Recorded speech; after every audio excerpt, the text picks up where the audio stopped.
What's up, guys? Welcome back to the channel. Now, just before we start the video, I want to let you guys know I am a little bit under the weather, so I'm going to try to talk a little bit more softly so I don't start going into a coughing frenzy.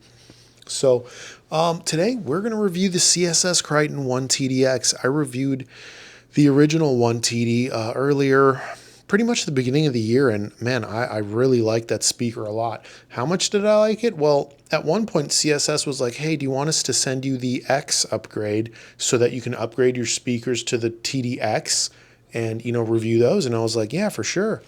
They sent me the parts and I never installed them. And the reason was I loved the sound of my 1TD so much. I didn't want to change it. I was worried I might lose what I loved so much about the darn things. So I told CSS that, and they said, hey, look, no problems. How about we just send you a finished pair of 1TDXs? And I was like, that is perfect. And that's what they did. That's what we have here today. They have the standard crossover components. Reason for that is I'm personally a fan of reviewing products in the most affordable configuration when possible and when I have a choice. Like when I reviewed Thomas & Stereo's Galleon, there was a part of me that was like, man, I wish I had the cheaper version, because look, I'm like anyone else, even though I've got deeper pockets because I'm older now and, I don't have an expensive lifestyle. So I can buy more expensive speakers and amps than I could when I was in my 20s.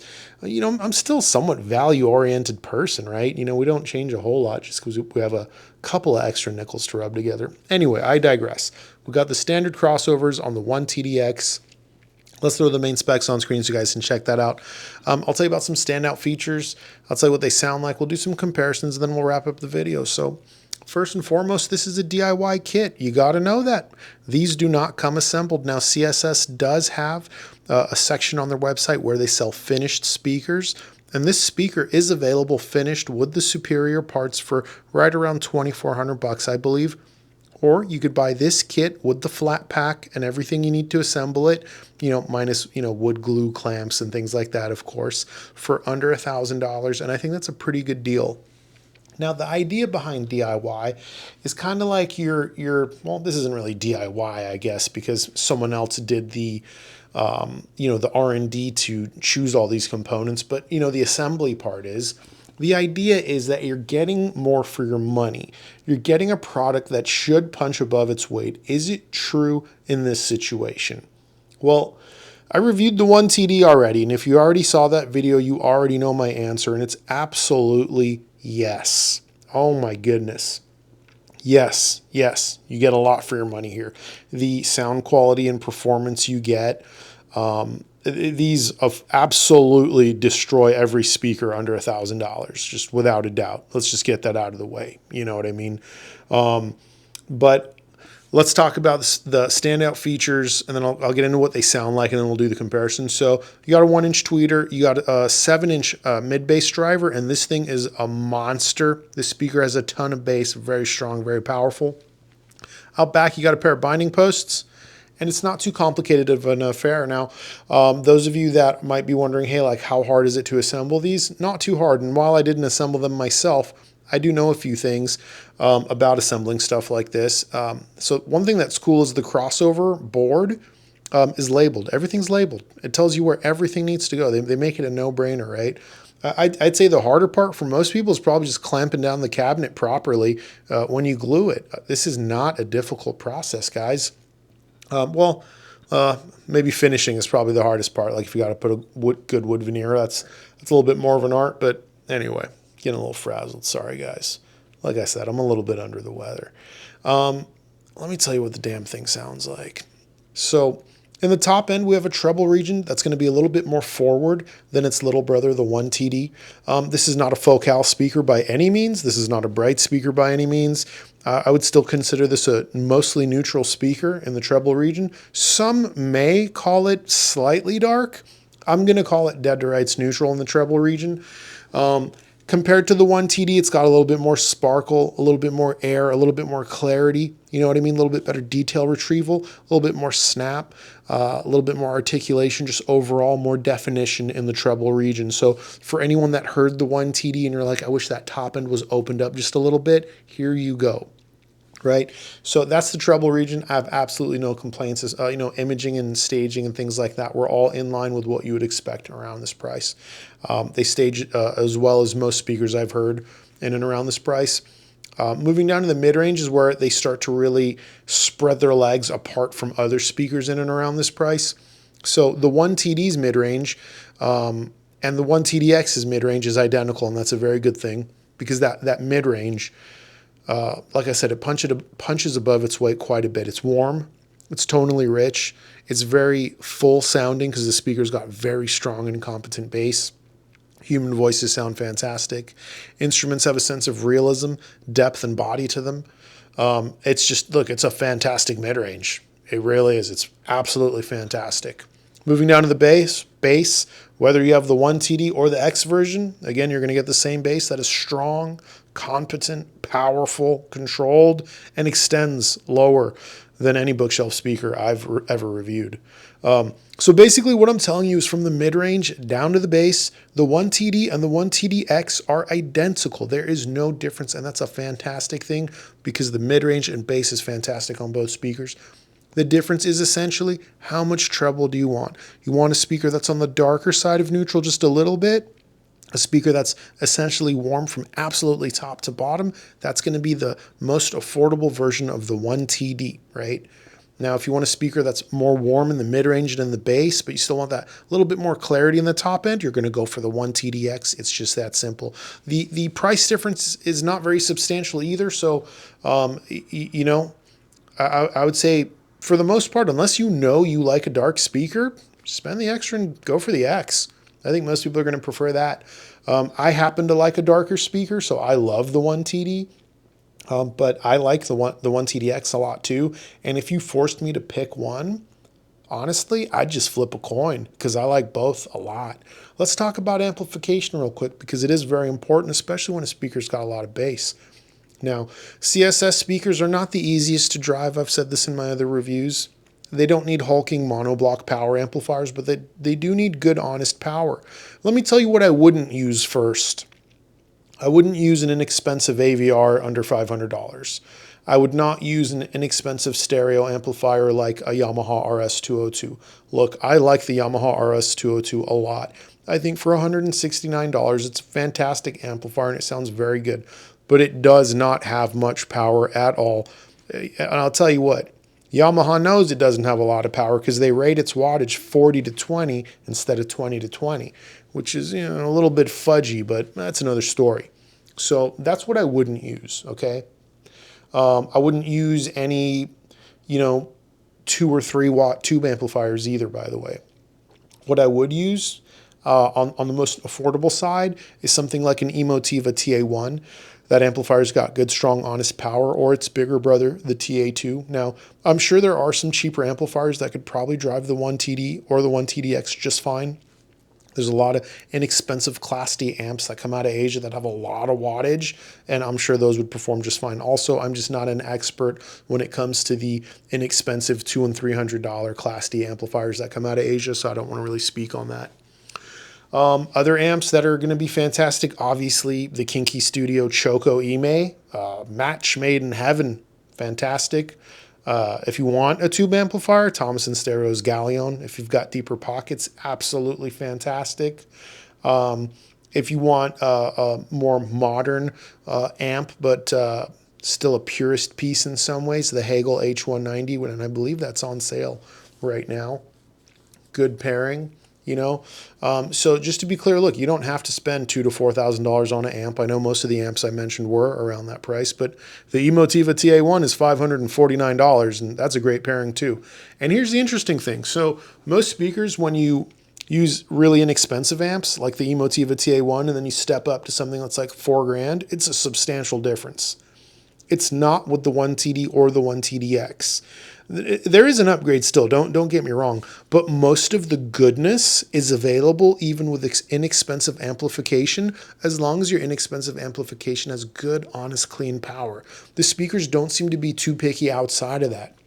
Now, when you connect, you know, an amplifier triple the price, sure, you're going to get a little bit more refinement, a little bit more bass control, detail retrieval, a little bit more tonally rich mid-range and things like that, but I'd say about 85% of these speakers' maximum performance is available on an inexpensive amp like the Emotiva TA1 or TA2. You know what I mean? Honestly, that's how I feel. What else do we want to talk about?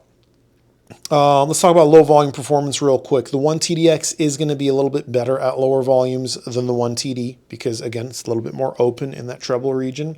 Harder to drive, and bass monster type speakers are generally not the ultimate low volume champions. However, whether we're talking about the CSS Criton, the Bucart S400, a Dynaudio Special 40, none of these are going to be low volume performers the way something like a Focal Canto will be.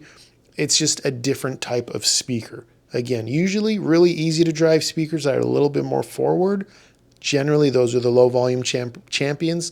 Harder to drive speakers that are bass monsters, usually they like to play just a little bit louder. They don't need to be at neck-breaking volumes, but I'd say above 75 dB, the speaker's very happy. You get it up to 80 plus, it has no problems. The speaker likes to play loud, and it does it with a lot of confidence. So let's talk about how it handles poor recordings. This is important to me because there's a lot of songs I like a lot, and they're just not recorded very well at all. Speakers, obviously, like my Focal Canto #1s, would rip apart some of those recordings. Even, the Bucart S400 Mark II I love very much, and that's not a very picky speaker, but that can rip apart some poor recordings if they're really bad. But it's actually one of the better speakers in that regard. The CSS Criton 1TD-X doesn't care how bad your recording is. Not only is it going to make it sound good, it's going to kind of fix it a little bit, honestly. That was my experience. I've never had that happen. Usually when I listen to a poor recording on a set of good speakers, it sounds like a poor recording. Sometimes it sounds even worse if the speaker is very revealing and is very high resolution. I've never heard it sound better, though. The 1TD-X almost kind of fixed my crappy recordings. A good example is Kiss by a Rose from Seal. I believe that's the name of the song. I think it's from the Batman 2 soundtrack from 2000 or something. Love that song, great song. I usually listen to it in my car because when I try to listen to it here in my listening room, it just doesn't sound good on most hi-fi speakers. The recording isn't done very well, and you're going to hear it, The 1TD-X's were let me remaster that for you and make it sound beautiful. That's how it felt, Old death metal songs from YouTube didn't seem to matter. They all sounded great, and obviously excellent recordings sounded even better. But this is a speaker that absolutely puts a Band-Aid on poor recordings, and I love that. Let's jump into some comparisons, and then we'll wrap up the video. But so far, it does seem like going DIY is a good idea if you've got the skill and the know-how. And I'll go ahead and say, even if you don't have the skill and the know-how, you could probably do it pretty easily. So consider it. How do they compare to other speakers? Let's start with the Bucart P300. That's a little bit more expensive, right around $1,450, depending on the finish you get. The Bucart P300 does have a little bit of a wider soundstage, a little bit of a taller soundstage. Its stage is larger overall, I'd say, but in just about every other regard, the 1TD-X actually takes the edge. Its treble quantity is equal to the P300's treble quantity, but the 1TD-X sounds much more effortless in the treble region. It sounds more open, more airy, has a little bit more sparkle to it. The mid-range on both speakers is on the warmer side, but the 1TD-X is tonally richer, has more body. Moving down to the bass, both speakers have good, strong, confident bass. The Criton 1TD-X extends just a little bit lower and is a little bit more powerful overall. So, almost went into a coughing frenzy there. So the 1TD-X does take the edge overall, I'd say. Let's talk about something let's talk about the S400 Mark II real quick. The S400 Mark II, I think, takes the edge over the 1TD-X. That's more than double the price. Sorry, guys, I got a cough. Give me a second here.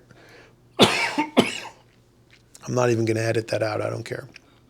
The S400 Mark II, at slightly more than double the price, is going to take the edge. It's just a little bit more refined sounding in the treble. The mid-range and the bass of both speakers is very good. The 1TD-X does actually extend lower than the S400 Mark II, but I wouldn't say that on its own makes it a better speaker overall. The S400 Mark II, its stage is bigger, and its top end is more refined, and I think that's enough to say that it's a little bit of a step up compared to the 1TD-X, but depending on what you value, someone else may not feel that way. Let's talk about the ELAC UBR62 real quick, and then we're going to wrap up the video because I'm going to go into a coughing frenzy.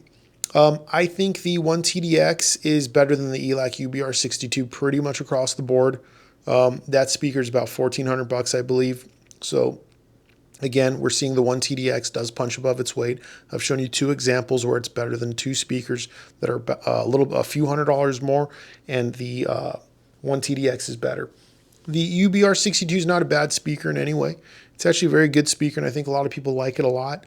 And the speakers are actually cut from a similar cloth. I just think the 1TD-X does everything a little bit better. The UBR62 has nice clean treble, but I think the 1TD-X sounds a little bit better with its treble because it has better driver integration. That UBR62 is a 3-way, and you can kind of hear it, and I don't think you should be able to kind of hear that. It should ideally sound like it's coming from a single source. Moving down to the mid-range, both speakers have a great mid-range. ELAC knows how to make a speaker with good mid-range. But again, the 1TD-X is tonally richer. The instruments have more body. I thought it was better.